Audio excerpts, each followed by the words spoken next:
Hi, I'm Arnold. I'm 37. I drive nights, know the city by pothole and pulse, and last Christmas, I became that guy. The one who kicked his own family out on Christmas morning with nothing but a PDF and a folding table full of labeled boxes. But let me back up. It started with a toilet brush. That's not a metaphor. It was an actual plastic-handled scrubber my mother handed my son while my niece was unwrapping a MacBook like she just won a game show. Max blinked at me like, wait. Is this real life? And when he asked if that was normal, I didn't say, we'll talk later. Or, be polite. Or, family is complicated. I said, not for long. And I meant it. That night, while everyone else was sleeping off peppermint bark and passive aggression, I sat at the kitchen table with a laptop and a folder I'd labeled Someday. I moved one file to my desktop and hit submit. Deed transfer. My name back on the house my mother had once begged me to help her refinance. She called it a formality. Turns out it wasn't. At 7 a.m. the next morning, with snow still on the eaves and leftover ham in the fridge, I sent a single message to the family thread. Brunch is at our place. You have 30 minutes to pack what's yours. My wife Mira blinked at me over her coffee. You serious? Completely. She nodded. Okay then. They came in stunned, offended, like I'd cancelled Christmas by telling the truth out loud. Leia called it petty. Jason talked about equity again, this time emotional. My mom said I was making a scene. I handed them a one-page agreement: keep your stuff in my garage, respect my family, or don't. They thought I was bluffing. I wasn't. And if you think that's where the drama ended, oh no. That was just the warm-up act. The first person to break the stunned silence was Jason, which is fitting because Jason talks like he's billing by the syllable. You know this is illegal, he said, arms crossed in a Patagonia vest like he thought it doubled his armor. You can't just evict people on Christmas. I'm not evicting anyone, I said, calm as a windshield wiper in light rain. I'm collecting what's mine. And giving you the opportunity to collect what's yours. Leia gasped like I'd slapped her. My mom made a sound I can only describe as a wounded violin. Mira stepped beside me, holding a tray of muffins like she was auditioning for the part of reasonable hospitality in a play called Family Chaos and Other Natural Disasters. There's coffee, she said brightly. Help yourselves while you review the terms. No one moved. Max peeked around the corner, eyes wide, mouth full of cereal. Ava whispered, Is this the part where we get grounded or the part where we clap? I gave her a wink. Mom finally stepped forward, grabbed the printed agreement, scanned it like it was written in Latin, and declared, This is ridiculous. We're family. We don't do contracts. You're right, I said. We didn't. That's why this happened. I pointed toward the pile of scrub brushes still on our kitchen counter like ghosts of last night's favoritism. Now we do. Leia rolled her eyes so hard they might have sprained. You're punishing us because the twins got MacBooks and your kids didn't. No, I said. I'm drawing a line because you treated my kids like second-class citizens in their own family. And then laughed about it. Jason opened his mouth, probably to say something about entrepreneurship or scarcity mindsets, but I held up a hand. Don't. Please don't. I know how many times you've told Max money comes to those who think rich. The only thing he got from that was a headache and a Google search that ended in please stop talking to my son. My mom stepped in like a referee who just realized the home team might actually lose. Arnold, she said, you're being cruel. Christmas is for togetherness. No, I said. Christmas is for children. And mine aren't your lesson plans. She blinked. Leia scoffed. Jason snorted. Mira said quietly, You have 20 minutes left. Then, like it had been choreographed by divine pettiness, Ava walked up and stuck a sticker on one of the boxes. It was a glittery snowflake. This one's for Auntie Leia, she said cheerfully. Seasonal decor. I watched my mother's face crack. Not break. Not crumble. Just crack. And we hadn't even gotten to the porch showdown yet. The porch showdown started at 7:59 a.m. on the dot, like some sick cosmic appointment. The snow was still fresh, our breath visible, and the sound of tape being ripped off boxes felt like punctuation marks in a silent fight. Jason came out first, lugging a labeled bin that read, Leia/Jason, seasonal crap. He muttered under his breath like a man doing math he didn't want to understand. I hope your kids never turn on you like this, he said, not looking at me. I nodded. I hope so too. That's why I'm showing them how to stand up. Next was Leia, holding a box of Santa plates like they personally betrayed her. You're doing this in front of the children, she hissed. No, Mira said from the doorway, arms crossed but face calm. You did that when you handed Max a toilet brush and laughed. You're overreacting. Still reacting, I said. You just never noticed before. Then came my mom. She stood at the door for a full 5 seconds before stepping out like a movie villain giving a final monologue.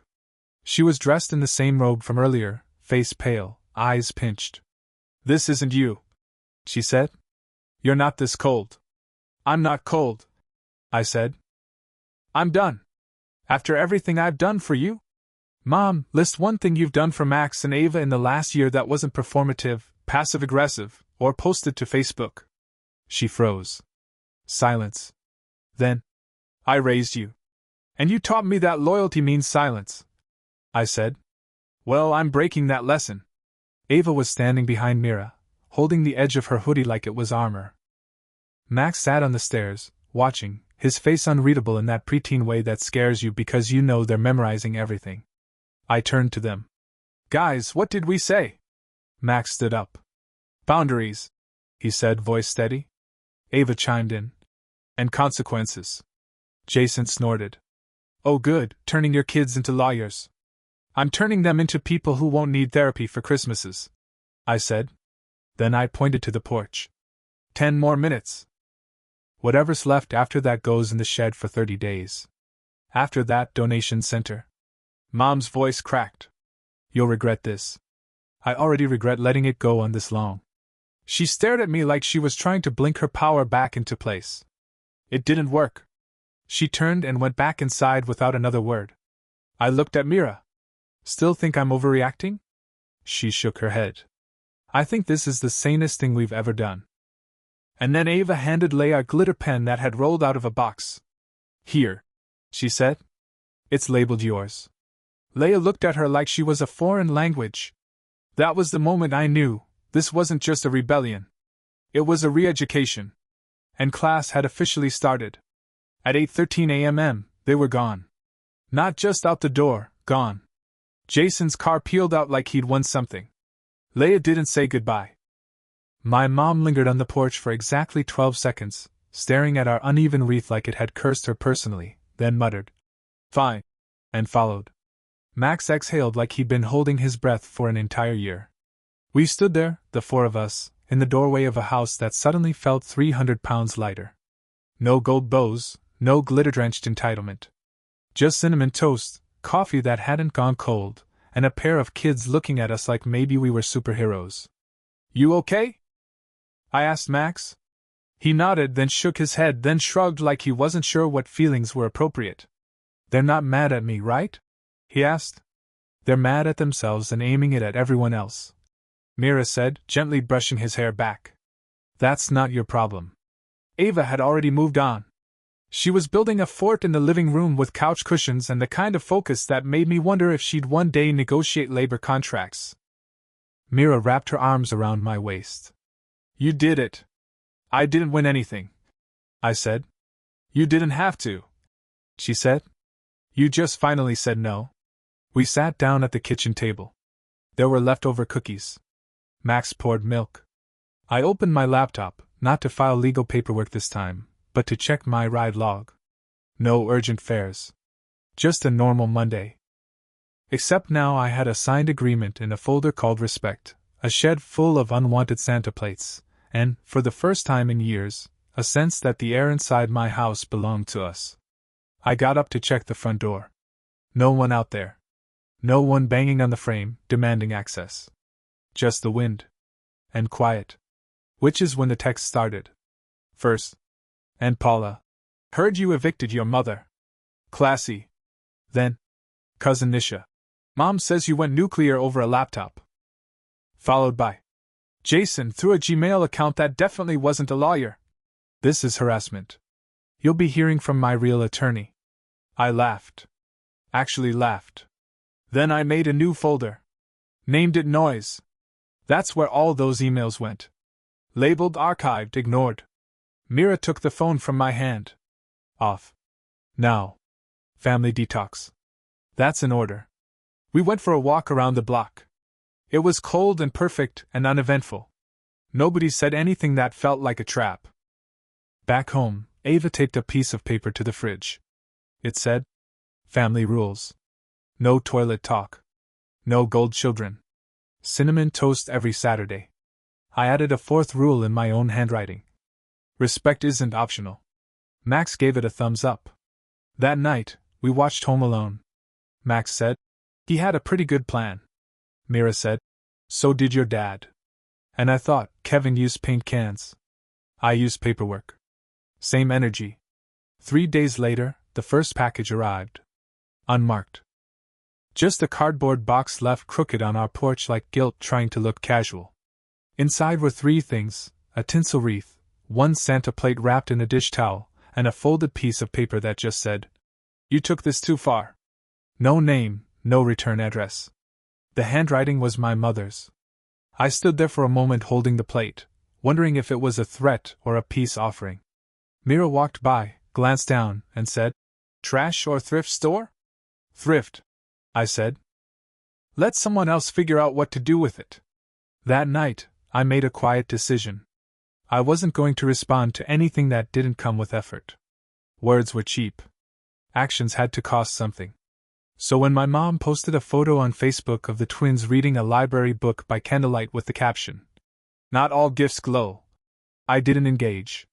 When Leia updated her status to, "Some people weaponize generosity," I didn't flinch. And when Jason sent an email that began, "I looked into landlord law," and ended with a screenshot from Reddit, I just added it to the Noise folder and went to bed. But not before I opened my shoebox of receipts, the actual ones, and sorted them. Max's cleat replacements. Ava's art kit. The orthodontist's copay. Every check I wrote for my mom's plumbing issues and Leia's emergencies that somehow always had my name in the memo line. I scanned them all. Made a digital file. Labeled it history, just so I wouldn't forget how often I'd been the fallback plan. It wasn't about collecting debts. It was about building a backbone. The next day, I drove the airport shift. First fare was a nurse flying home after 12 straight nights. Second was a woman in tears because her brother's new fiancé banned her from the wedding group chat. Third was a man who sat silently until the very end, then said, "You ever just stop talking to your family for a while?" I said, "Yeah." He said, "Did it help?" I looked in the rearview mirror and said, "Eventually."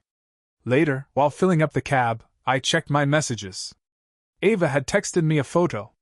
It was her, Max, and Mira sitting at the kitchen table with Jenga bricks in mid-collapse. Her caption? "We're still winning." I didn't respond right away. I just stared at it, smiling like an idiot next to a gas pump. That night, Mira and I sat on the couch under an old blanket, drinking tea that had gone a little cold but still tasted like home. She leaned her head on my shoulder and said, "It's weird, right? The silence?" "Yeah. But good weird? The best kind." She looked at me and said, "Do you miss them?" I thought for a long time before I answered. I missed the version of them I kept hoping they'd be. And then, because I'd earned it, I didn't say another word. By the end of January, the group chat was officially on life support.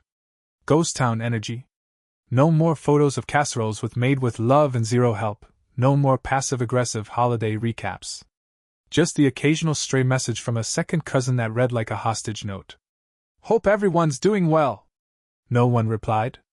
It was beautiful. The real shift came one Sunday afternoon when Max asked if he could go to chess club and coding class, because my brain gets bored doing only one thing. We were sitting in the living room. Mira looked at me, eyebrow raised. "You okay with the extra gas and time?" she asked. "Yeah," I said. "We'll figure it out." Max nodded and went back to his notebook like it was already solved. The kid drew diagrams for fun. I used to think that kind of mind would get crushed by the family dynamic we had before. Now I thought he might be fine. Maybe even better than fine. The next weekend, Ava taped a second sheet of paper to the fridge. It read, Family rules updated. 5. Boundaries can be fun. 6. Screens are okay when it's cold. 7. No talking down, only talking across. Mira looked at it and said, She's been listening.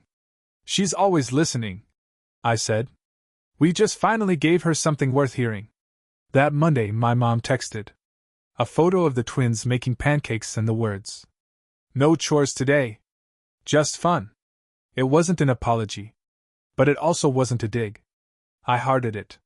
Small wins? I didn't expect peace. Not from people who define family by what you owe them. But I hoped for quiet, and we got that in spades. The kind of quiet where you can hear yourself think. The kind where Ava sings to the dog while brushing its fur. The kind where Max says thank you unprompted because he sees we're not exhausted anymore. We went to Sunday dinner at my mom's the next week. 4 plates. 1 centerpiece. No place cards. No twins. You're keeping it simple? I asked. She said, For now. Mira brought salad. Max helped set the table. Ava made a toast. To rules that are fair. My mom smiled, tight but real. To fair, she said, and she meant it. Or was trying to. After dessert, she pulled me aside and said, It's hard, you know. Admitting I didn't do it right. You did what you knew, I said. Now you know better. She nodded. Leia's not speaking to me. That's between you and her. She says you turned me against her. No, I said. She did that by herself. I just stopped pretending it was okay. My mom looked at the living room, where Mira and the kids were playing Jenga again. Do you still want me in their lives? She asked, quiet. Yes, I said. If you're willing to be in it, not over it. She sat down next to me. I'll try. And this time, it didn't sound like a threat. It sounded like a truce. February hit with a cold front and a truce that held, uneasy but intact. The kind of peace that required maintenance, like a drafty old window you learn to live with because the light's too good to seal it shut. My mom didn't text daily, which was her way of showing restraint. And when she did message, it was all neutral ground. Do you want the slow cooker back? Max might like this article, Science Kids in Finland. Tell Ava her drawing is still on my fridge. I responded with appropriate warmth. No heat, no ice. Leia, on the other hand, remained a Category 5 silence. Jason sent one more email with mediation in the subject line, and I filed it under noise without even opening it. Every week or two, Mira would peek into the shed where their remaining boxes sat untouched. Nothing had been claimed. Not even the Santa plates.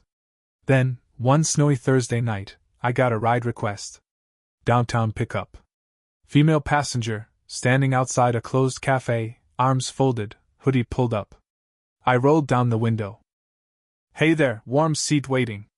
She slid in without a word, stared straight ahead. A beat passed. Then she said, You're Arnold, right? I looked over. It was Nisha, one of Leia's college friends. I hadn't seen her since that disastrous Easter where Leia made Ava clean up sprinkles off the floor while the twins got gold foil baskets. I said. Hey. I heard what happened, she said, soft but not unkind. You and everyone else, apparently. She gave a half laugh. Good. It needed to happen. I blinked. What? She shrugged. I've been around long enough to know the hierarchy. You just changed it. There was a silence after that. Not awkward. Just Truth sitting in the back seat like a quiet guest. At the drop-off, she turned to me. Your daughter, she's gonna be tough in the best way. Yeah, I said. That's the plan. When I got home, Ava had taped another update to the fridge. Family rules, final for now. 8. No guilt gifts. 9. Speak up. 10. Pizza counts as a holiday meal. Mira had initialed the bottom like a contract. Max had doodled a chess pawn holding a sword. I laughed so hard I had to sit down. The next day, we went to a school fundraiser. Max ran a booth teaching kindergartners how to code in Scratch. Ava sold glitter slime for $2 a cup. My mom showed up late with cocoa and a stack of $1 bills to support fair capitalism, whatever that meant. She handed Max a wrapped book, nonfiction, space stuff, and said, "No strings, okay?" "Okay," he said, already unwrapping it. She turned to Ava. "Do I get a hug?" Ava tilted her head. "Did you bring more slime jars?" My mom blinked. Then smiled. "In the car." "Then yes," Ava said, and hugged her with both arms. We didn't announce reconciliation. We just lived it. A few boxes left in the shed, a few fences still shaky. But the blueprint had changed. Max asked that night, "Is this what fair looks like?" "No," I said. "This is what earning fair looks like." He nodded like he understood. I think he did. 3 months later, I got a letter. Not an email. Not a text. An actual envelope with a stamp, addressed in my mother's careful cursive like she was writing to a pen pal she didn't want to lose. Inside was a single sheet of paper, no greeting, no signature. Just a typed line. "I ordered a Chromebook from Max. Not a MacBook. But it does the job. Hope that's okay." I showed it to Mira at the kitchen table while the kids were doing homework. She smiled. "She's trying." "She is," I said. "She really is." The next day, a slim package arrived. No fanfare. No glitter. Just a refurbished Chromebook in a plain box. Max opened it like it was gold. Not because it was fancy, but because it fit. It fit the life we were building. The one where respect didn't come with a receipt, and boundaries didn't require an apology. Later that night, Mira and I sat on the porch. The kind of spring night where the air smells like pavement drying and tiny victories. "You think it'll last?" she asked. "I think we'll make it last," I said. I looked at the porch light I'd finally replaced, the chipped railing I was planning to repaint, the dog snoring in the corner like he just signed a peace treaty with the world. This was home. Not the building. Not the title. The pattern we were building inside it. The next time we went to my mom's house, the twins were already there.